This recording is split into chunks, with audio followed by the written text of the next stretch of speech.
Okay, Jagdish bhai, ready? Dr. Jagdish bhai? There is some problem. Just a minute. Yeah, we have gone live on YouTube now. So please log in again.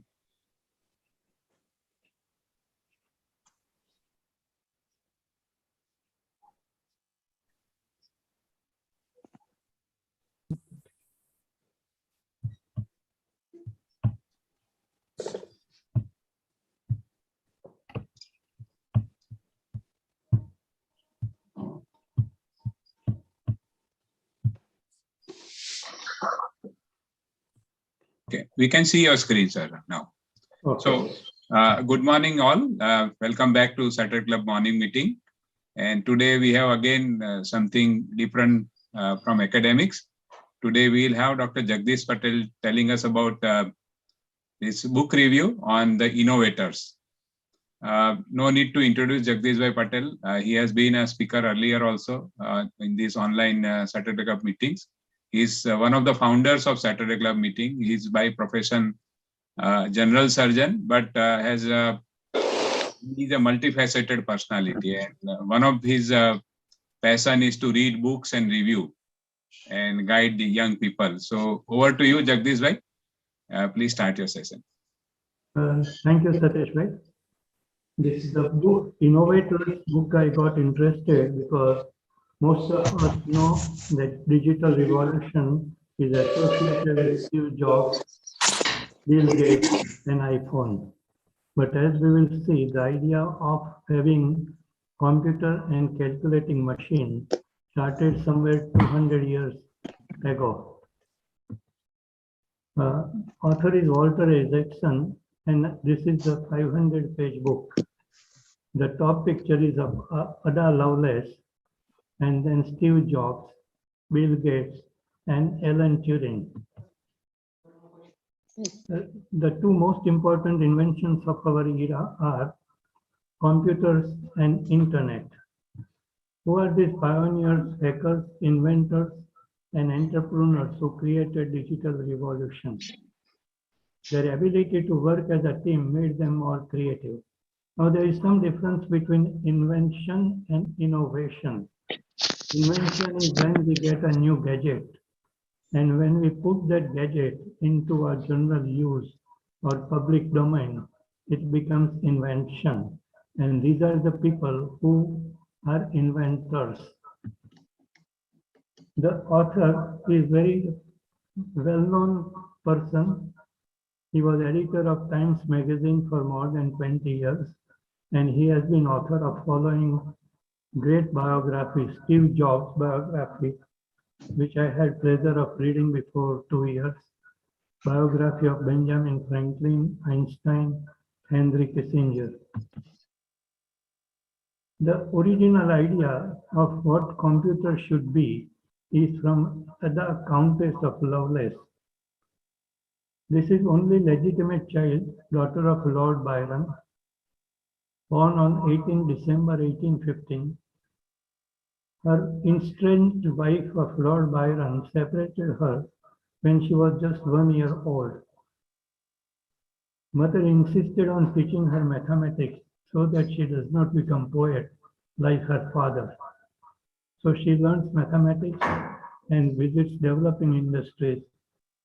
But she had a rebellious imagination and was enchanted with mathematics and numbers. She wrote a very detailed note on Babbage's analytic engine, which was published. This is Countess of Loveless. She wrote note on analytic machine, which was developed by Babbage. Notes became iconic in history of computing. She explored 4 concepts which became guiding principles 100 years afterwards. The 4 important concepts which she wrote were machine that could be programmed and reprogrammed to do any task. Second concept was that any information can be transformed into a digital form. Third concept was to describe step-by-step working of program, what we now call algorithms. She wrote in detail with the diagrams. The core concept was that analytic engine has no pretension to originate anything. She is called world's first programmer. She died at the age of 36, age at which Lord Byron had died, and she was buried next to the grave of her father, Lord Byron. The Countess of Loveless helped sow the seeds for digital revolution that would blossom 100 years later.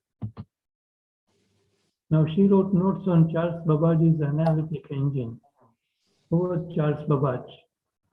From early age, he developed interest in machines that could do human tasks like counting. At Cambridge, he formed a club called Analytic Society. Earlier to Charles Babbage, in 1614, Blaise Pascal, French mathematician and philosopher, created a mechanical calculator to reduce drudgery of his father, who was a tax collector for France. Babbage developed machines that could do multiplication and division, and in 1837, he published a paper on sophisticated computers. Earlier French mathematician de Prony had a method of dividing problem into simple steps which became later on algorithms. Even binary theory was pioneered by Leibniz in 17th century. Now we know what is analog and what is digital. A slide rule is analog, while abacus is digital. Some of us have used and seen the punch cards. It took 8 years to manually tabulate the 1880 US census. Herman Holrich resolved to use punch cards for next 1890 US census. And he found that in just 1 year, it took 1890 census to be used. If he used punch cards to tabulate, it just took 1 year. The first analog computer was developed by Lord Kelvin and James Thomson, Britain's most distinguished scientists. They created analog machines designed to solve differential equations.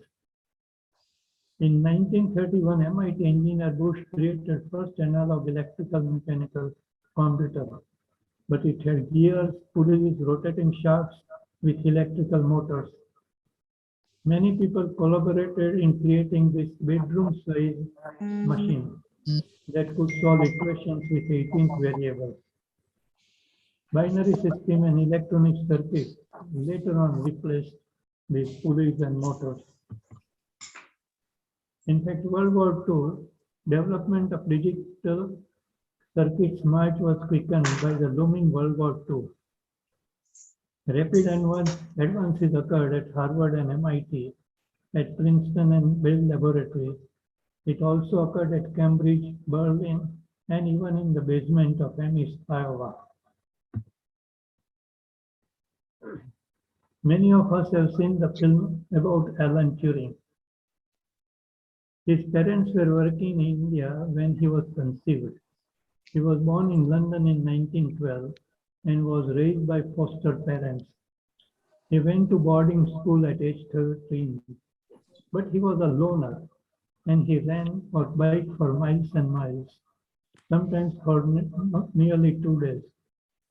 In summer of 1935, while he was running along River Alley, he thought of logical computing machine that could solve problems by reading instructions, and instructions were given on the tap. In 1936, he sailed to Princeton and worked on advanced mathematics. He published paper at age of 24 on logical computing machine, which later on became known as Turing machine. Many of us know about Bell Labs. This was research facility created by telephone giant AT&T. But it was heaven for converting ideas into inventions. Mathematicians, engineers, Entrepreneurs worked together, exchanged ideas, and collaborated for problem solving. There, Claude Shanon, MIT graduate, worked and conceived idea of and devised electric circuits with relays and logical gates that could perform step-by-step logical tasks. He published it as a thesis at MIT. Claude Shanon, title of his thesis at MIT was A Symbolic Analysis of Relay and Switching Circuits. It was possible to perform complex mathematical operations by means of relay circuits. This became basic concept underlying all digital computers. Claude Shanon grew up in small Michigan town. He built model planes and amateur radios. He took up job at MIT and worked under John Vannevar Bush. He was mesmerized by differential analyzer, which was devised by Vannevar Bush. At Bell Labs, he saw how phone system uses electric circuits to route the calls. John Morley grew up in Chevy Chase in company of top scientists who worked in Washington, D.C. He loved electric circuits and earned money by fixing electric problems of neighbors. He did his PhD thesis at Johns Hopkins in physics. He had an engaging personality and wonderful ability to explain things. He yearned to develop machines that can do tedious calculations. In 1940, he told friends that he is developing electronic calculating machine. He was joined by J. Presper Eckert. Press was only child of millionaire real estate developer in Philadelphia. In high school, he dazzled classmates by his inventions. He made radios, amplifiers, sound systems. At age 25, he had patent to his credit, and he had charm to get things done. On April 1943, US War Department decided to fund Morley and Eckert proposal. John Morley and his team will go down in the history as the innovators of first general purpose computer. Morley visited several laboratories, world fairs, absorbed ideas from different scientists, and then developed his own idea. Intuition is nothing but outcome of earlier intellectual experiences. Eckert and Morley teamed up to create a machine. They worked incessantly. At night, Eckert would sleep by the side of machine till machine was completed. It was named ENIAC, Electronic Numerical Integrator and Computer.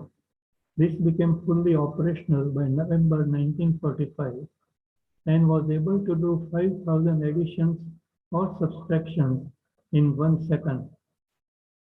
It was a huge machine, 1 foot long, 8 foot, and weighed 30 tons. In 1947, Eckert and Morley applied for patent for their machine ENIAC. Alan Turing, as a true patriot, he returned to Cambridge and joined the British effort to crack the German military codes. They created Colossus, a special purpose computer for code-breaking fully electronic and digital computer. The lesson to be learned is that birth of computer is that innovation is usually a group effort involving collaboration between visionaries and engineers, and that creativity comes from many sources. Another thing you would observe is that most of the people who worked here were very active and involved in technology at very young age. They built their own radios and various gadgets while they were teenagers. Grace Hopper. This is a woman who got involved in World War II. She saw importance of programming for a computer machine. They developed codes to instruct machine what operation to perform. And first one to develop this code was Grace Hopper. She was gutsy, spirited, charmer, and collegial naval officer who ended up working with Icahn at Harvard. She had doctorate in mathematics from Yale. Before her, there were only 7 women who had PhD in mathematics from Yale. She excelled at being able to translate scientific problems like trajectories, fluid flows, explosions, weather patterns into simple mathematical equations and also into ordinary English. This talent made her excellent programmer. She wrote 500-page manual with history at Mark I and programmer's instructions. She broke down every problem into simple mathematical steps. By 1941, Mark I at Harvard became world's first most easily programmable computer. All the programmers who created general-purpose computers at that time were women and who had studied maths and science. In year 1944, Maude and Eckhart realized that it will be better to store program in computer's memory than pre-program every time. It required to create a method of storing in the computer. Von Neumann gets credit for creating a method of storing the program in computer itself. This is John von Neumann. He made major contribution to statistics, stack theory, geometry, quantum mechanics, nuclear weapons design, fluid dynamics, game theory, and computer architecture. He was born in Budapest in 1903. He was a mathematician and a poet. At age 6, he would joke in classical Greek, could recite backward names and numbers of pages of phone book. In 1930, he went to Princeton to teach quantum physics. He was member of Manhattan Project that made secret atomic weapon in New Mexico. He traveled between Harvard, Kingston, Bell Labs, and Aberdeen. He was good at developing fundamentals of programming, and he had ability to find essences of problem and solve it. Von Neumann gets credit for developing a program that computer can change while computer is running. Von Neumann worked at many places and with many people. He collaborated and shared ideas and stimulated people. He made it clear that no one person should take claim of ownership of any concept. While some companies spent more on lawsuits and payments involving patents than they did on research and development of new products. Eckhart and Maude Computer Corporation based in Philadelphia were pioneers in turning computing from academics to a commercial endeavor. UNIVAC, which they developed, was purchased by Census Bureau of US, General Electric Company, and many others. It accurately predicted the win of Dwight Eisenhower as a president of US in election.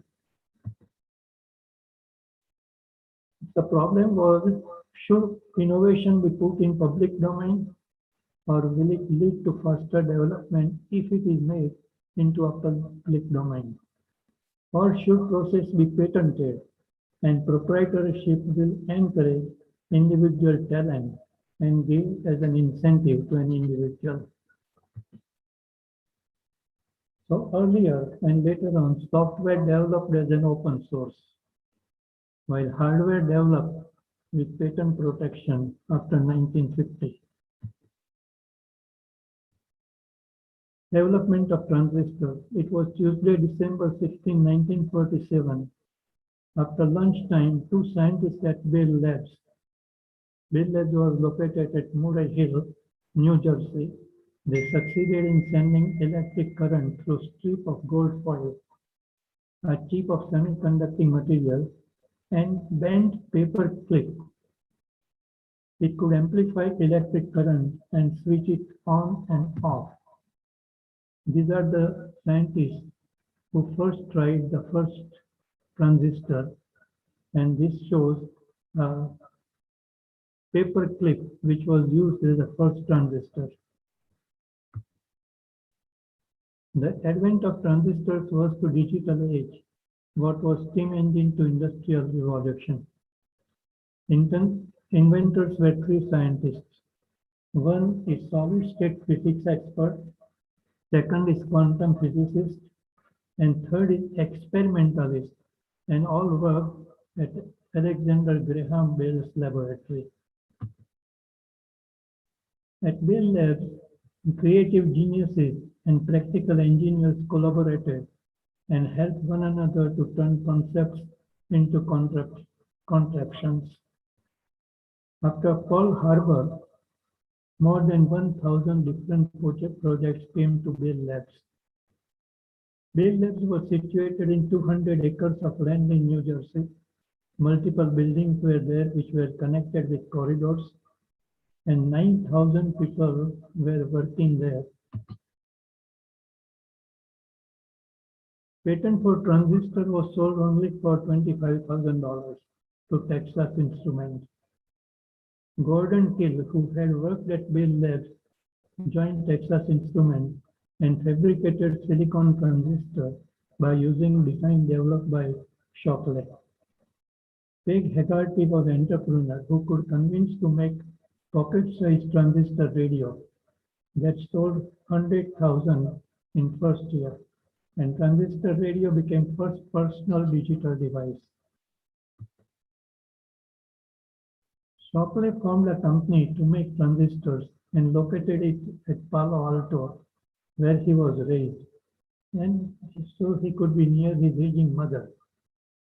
Fred Terman, who was Dean of Engineering at Stanford, he converted 700 acres university land into industrial park, and it created symbiosis between university and industry. It nurtured hundreds of companies from Hewlett-Packard to Facebook. Robert Noyce grew up in a small Iowa town. He attended Grinnell College, which was founded in 1846. He was at the top of his class academically. He majored with math and physics and was star in all endeavors he undertook. He won highest award on his graduation. Later on, he joined MIT and worked on a dissertation that made him familiar with Shockley's work. Gorden Moore is a very important figure. He had grown up in Palo Alto and became one of the most revered and loved figures in Silicon Valley. He had chemistry degree from Berkeley and doctorate from Caltech. Shockley lacked the leadership quality which Steve Jobs and Jeff Bezos have. The knack is to get people follow you, even to place they may not think they can go, by motivating them to share your sense of mission. One useful leadership talent is to know when to push ahead of doubters and when to agree with them. So Noyce, Moore and others left Shockley because he was not a good leader, and they established their own semiconductor company to produce transistors whose demand had already skyrocketed. In year 1957, Russia spent Sputnik in space. US had to join the race that required making computers and transistors small enough to fit into the nose of a space capsule. So comes Microchips. Jack Kilby in September 1958 at Texas Instruments demonstrated his toothpick-sized device. Kilby was few months earlier in coming up with a way to integrate components on a chip. Noyce did something more. He devised the right way to connect these components. His design could be mass-produced efficiently, and it became general model for future microchips. So who gets credit? Who invented microchips? Kilby and Noyce both were decent people. Each was generous in praising contribution of others. In year 2000, Kilby was awarded Nobel Prize. By then, Noyce had died. He praised Noyce in his acceptance speech. Nobel Prize is not given posthumously, so Noyce did not share it. By that time, Apollo program was announced. Mission of sending men to the moon and bringing him back required number of computers. 75 guidance computers were built. More than 1 million microchips were bought by Apollo program. So the first consumer device to use microchips were hearing aids. But hearing aids market was limited.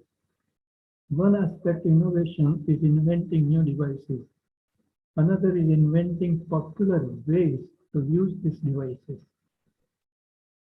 So on plane ride with Jack Kilby, Hegarty sketched out his idea of building handheld calculator. In 1967, Kilby and his team produced one which was heavy, nearly weighed 2 pounds. By 1972, 5 million units of calculators were sold. Price and size came down of calculators every year. Moore's law. Every year electronic devices got smaller, faster, more powerful and cheaper. Moore published an article where he predicted that number of transistors crammed onto a chip will double every 2 years. And this became a goal for industry. Venture capital. Arthur Rock brought concept of venture capital to Silicon Valley. Capital was available on East Coast of US, but innovations were based on West Coast. So Arthur Rock brought them together. Noyce and Moore left Fairchild to start their own company, supported by this venture capitalist. They called new company Integrated Electronics Corporation, which is now well known and abbreviated as Intel. At Intel, work culture was different. Workers had flexible hours and choose their own way to achieve the goal. Workers had stock option.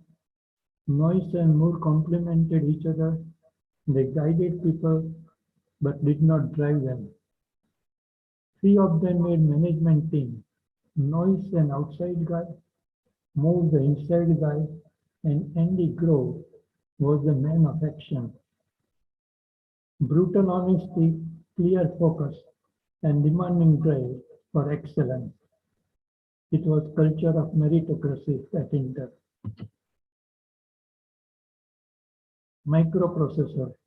Inventions sometimes occur when people are confronted with a problem and scramble to solve them. At other times, they happen when people embrace a visionary goal.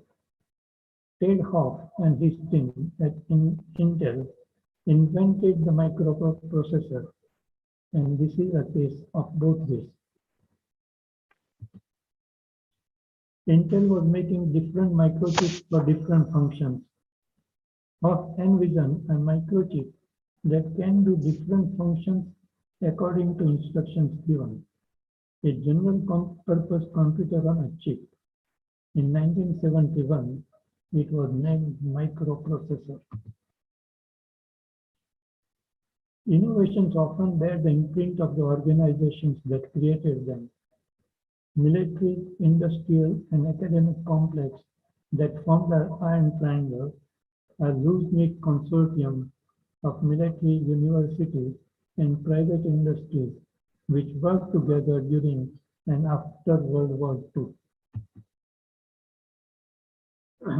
Whenever Bush was responsible for forging this assemblage of 3.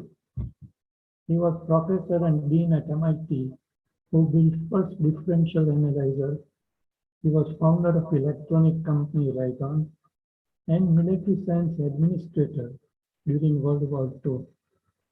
Like many good technology leaders, he grew up loving both humanities and science. He was of strong opinions, but yet he stood in awe of the mysteries of nature. He read philosophy, played the flute, and loved symphony. His effort resulted into the Defense Department and National Science Foundation became prime funders of much of America's basic research. Government spending as much as private industry on basic research. The return of the investment was birth of Internet. Licklider was a psychologist and technologist. He was born in 1915 in Missouri. He pioneered two most important concepts of the Internet: decentralized networks to spread information to and from anywhere, and human-machine interface for interaction in real time. At MIT, he started a psychology section based in electrical engineering department so that he can work and understand electrical and electronic functioning of humans and engineering. Bob Taylor and Larry Roberts, they both worked at Pentagon. They complemented each other. Taylor did not have PhD but was magnet for talent. Robert was intense engineer. They worked together for 4 years. They saw need to connect different computers doing different things. And they found that need to connect researchers working on same problem and need to work from one portal. These problems can be solved by connecting and developing network to send and receive data. Pentagon funded research to create integrated computer network. Taylor could get all researchers to buy into his ideas of developing and connecting network through leased phone lines. Wes Clark was working at Lincoln Laboratory and was more interested in developing personal computers than time sharing with large computers. He suggested putting small computers at interface to process data before they reach to the main computer, and they are now called routers. How to send message over the internet? Telephone line remains open till conversation is over. Another method is to store and forward messages, switching like in telegraph. Instead of keeping one phone line engaged till conversation is over, Paul Barron suggested breaking down all messages into small packets and send them to one address where it is reassembled into an original message. Like a big letter, you divide it into number of postcards and all postcards are reassembled at the final destination.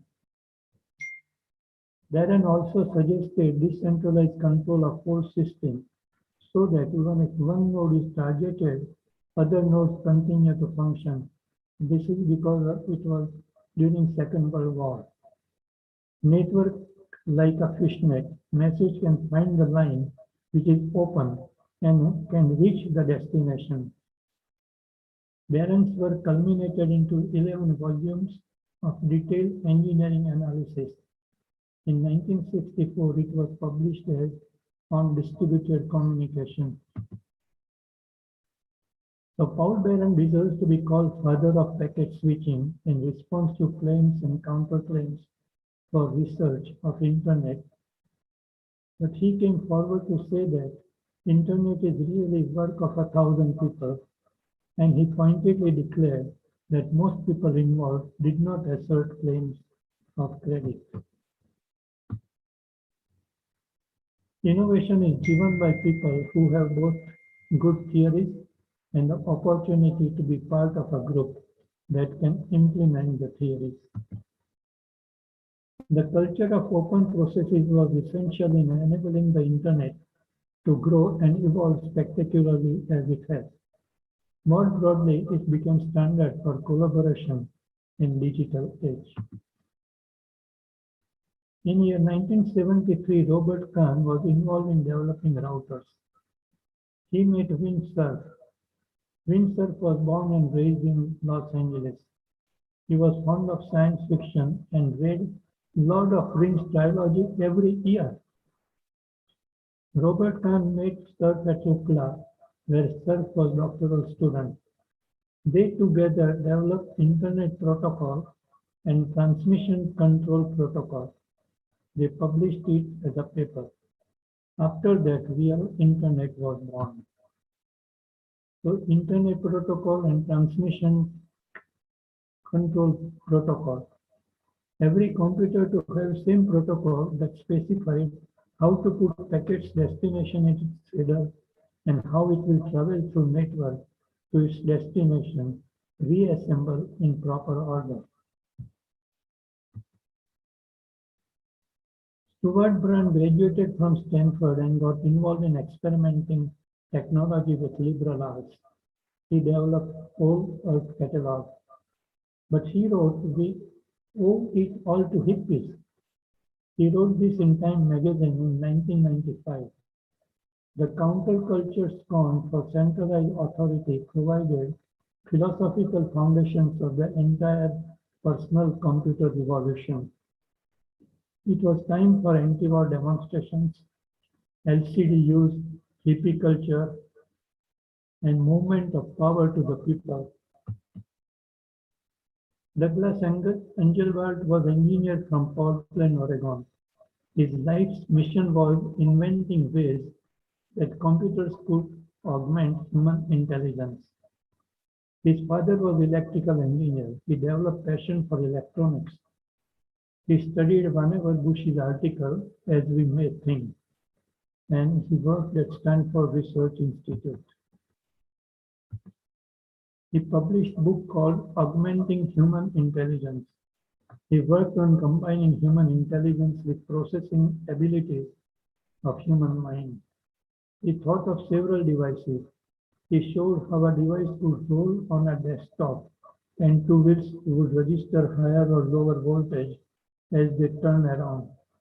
This voltage could be transmitted through a cord to computer screen to move cursor up and down, and that device was later on called mouse. Over next 6 years, he went on to devise on-screen graphics, multiple windows on screen, document sharing, sketchpad systems, etc. In year 1968, he demonstrated what is described as most dazzling and influential technology demonstration of the digital age. This demonstration was widely publicized. So Alan Kay had 102 fever, but he took flight from Utah to attend this demonstration. This is what he said about the demonstration. To me, he was Moses opening the Red Sea.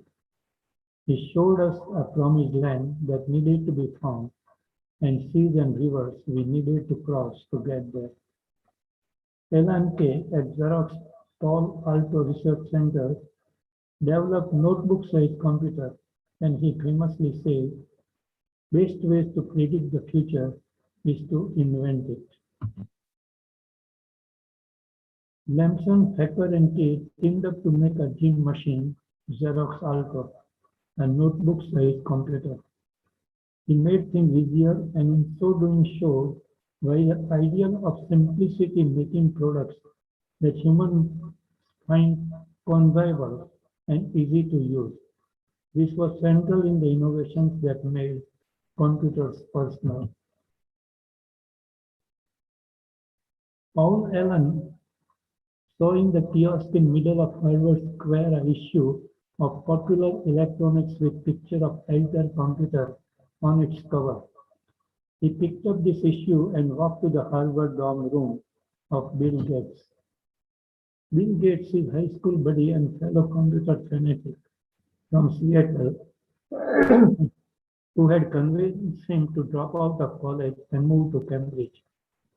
He declared, "Hey, this thing is happening without us."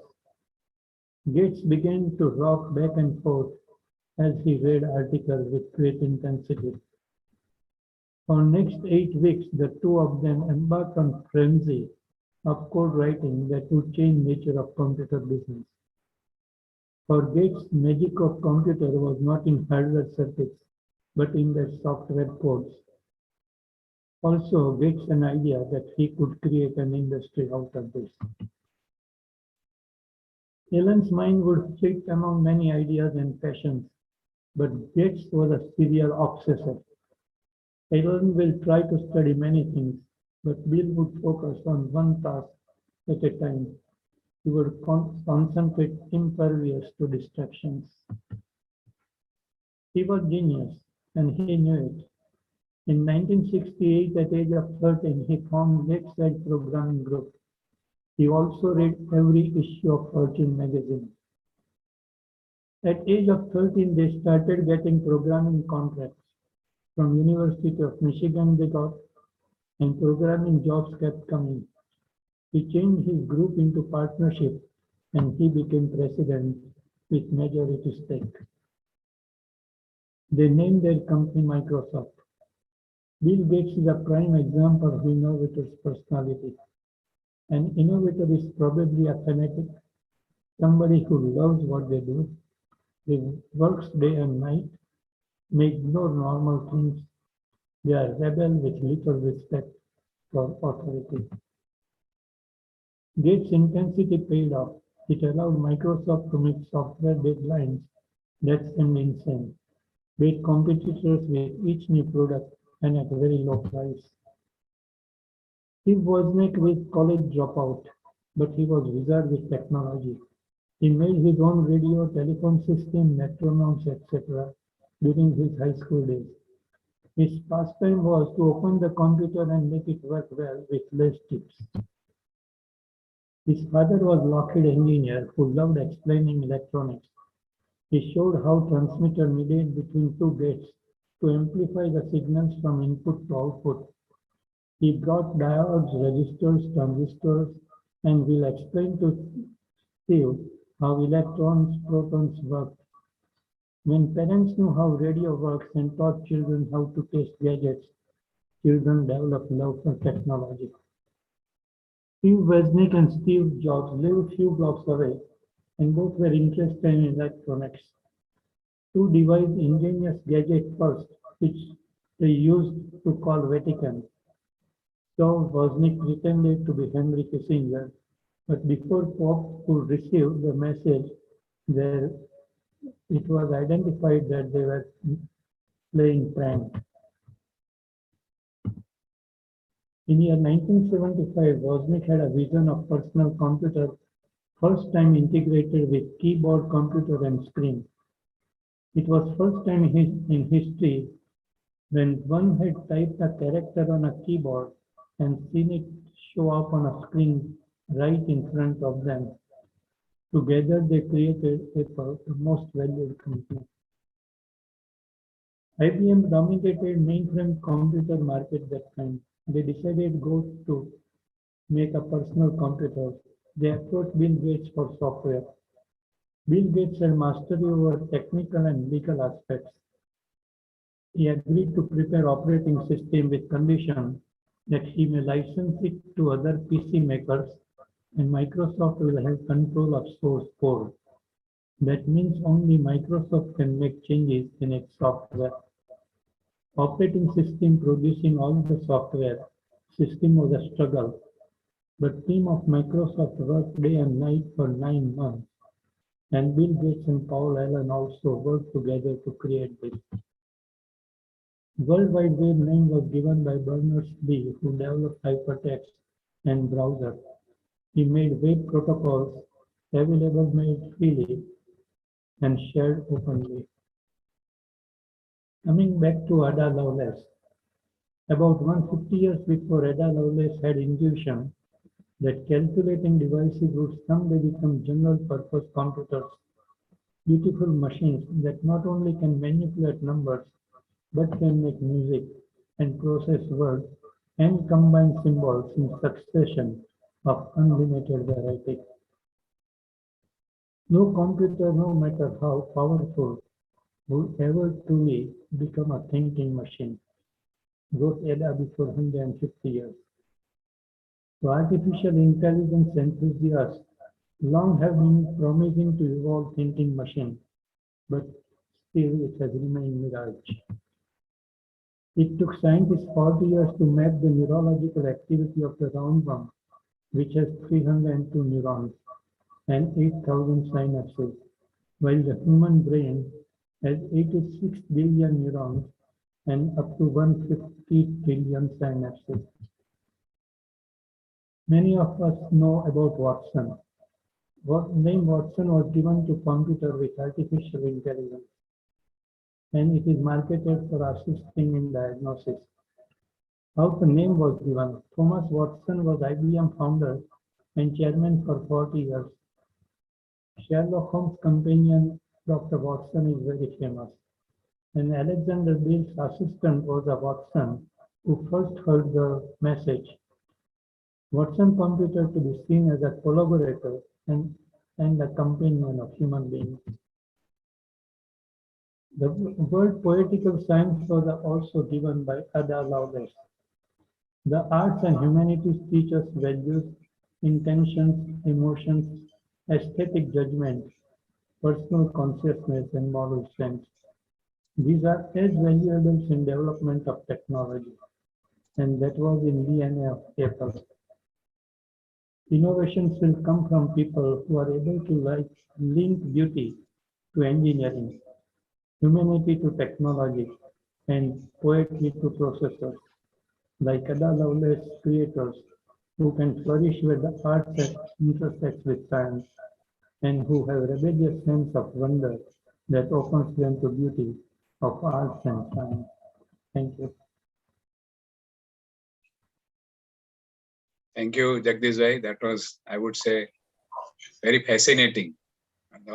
Every slide was a story of an innovator. You can stop the screen sharing so we can have some discussion.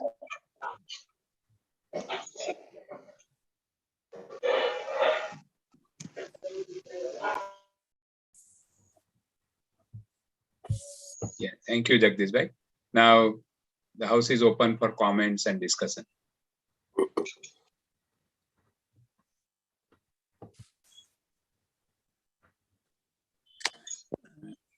Sir, I am Tushar, and it's a wonderful presentation. So detailed. I am sure I am not able to understand that at this age, sir. How does such book or such topic interest you to go into such depth? And it would be good and inspiring to us to understand that, sir, what makes you interested in such type of books. So how do you select a book, sir? I read very different types of books. In fact, in last 6 months, I have read nearly 16 different kind of books. In fact, I have read the biography of Steve Jobs also. And it is very interesting. I did not include Steve Jobs and how he developed the iPhone. In fact, if you see the iPhone, it is very simple, no gadgets, no switches outside. It is a basic in the philosophy. I find. Jagdish Bhai, Yes. Hemant. Thank you very much for this real bird's eye view journey, and the book you selected was inspiring. My Twitter handle is called Empathy Innovate. The point is, we have not been able to make an oxygen cylinder for an aged or child. We have been running Baroda Innovation Council for 20 years now. And we have written so many times, but this has not come forward. Another aspect is that biology, physics, chemistry, all has fused together. And now our children are learning computing and mechanical factors from the physics and biochemistry of nature. In fact, why scientists get involved in studying the nature? Most of the scientists find beauty in nature. That is very basic with the scientists. When Beauty you and work with the nature, science in it is nature. very beautiful.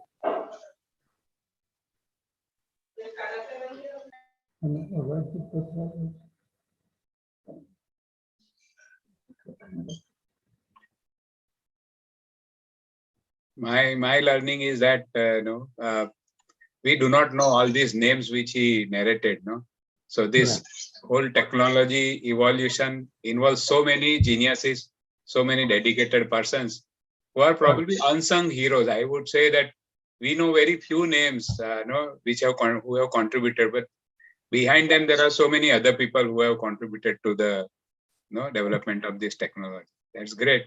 And I would also say that I think it depends on the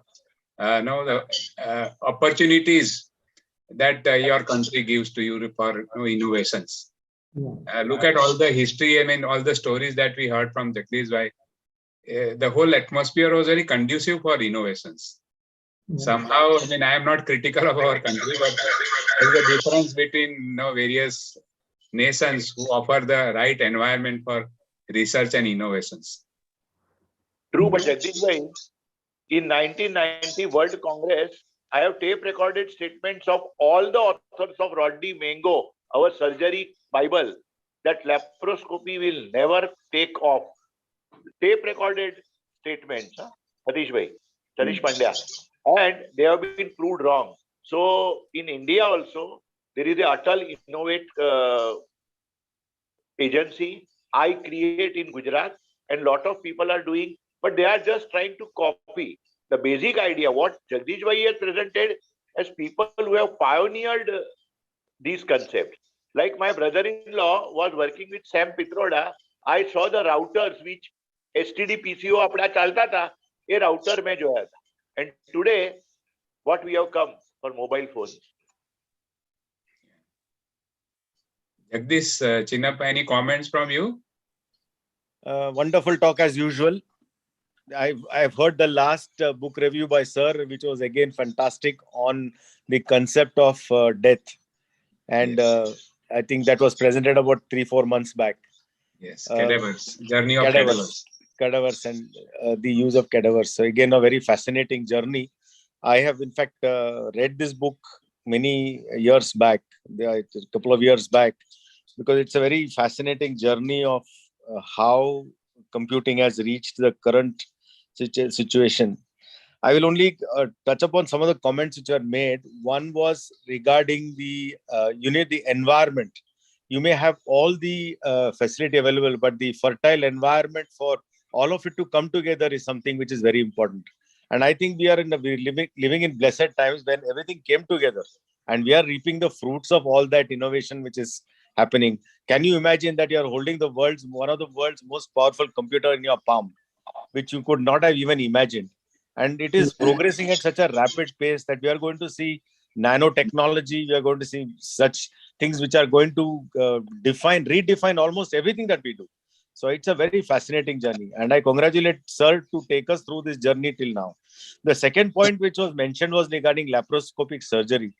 Very interestingly, just of last week, I finished reviewing one book of Dr. Tempton Udwadia.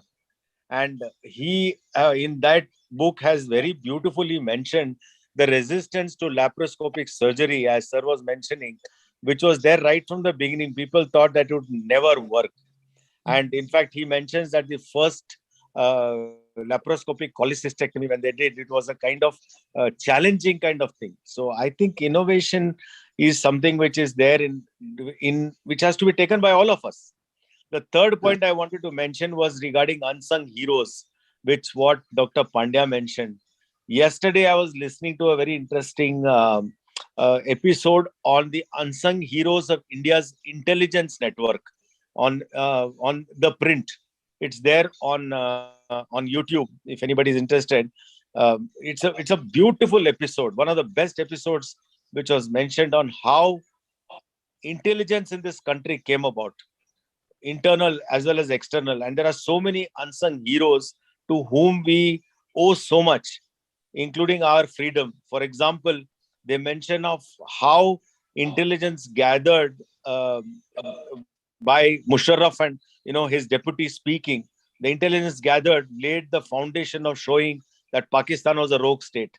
So it's so fascinating, all these small stories. It is really amazing. And thank you, sir, for brightening up the Saturday morning with this wonderful exposition of yours. Thank you, Jagdish, for those beautiful comments. So if there are no more comments, I think it's already 9 o'clock, 1 minute past 9 o'clock. So we end the session here and we meet again next Saturday morning.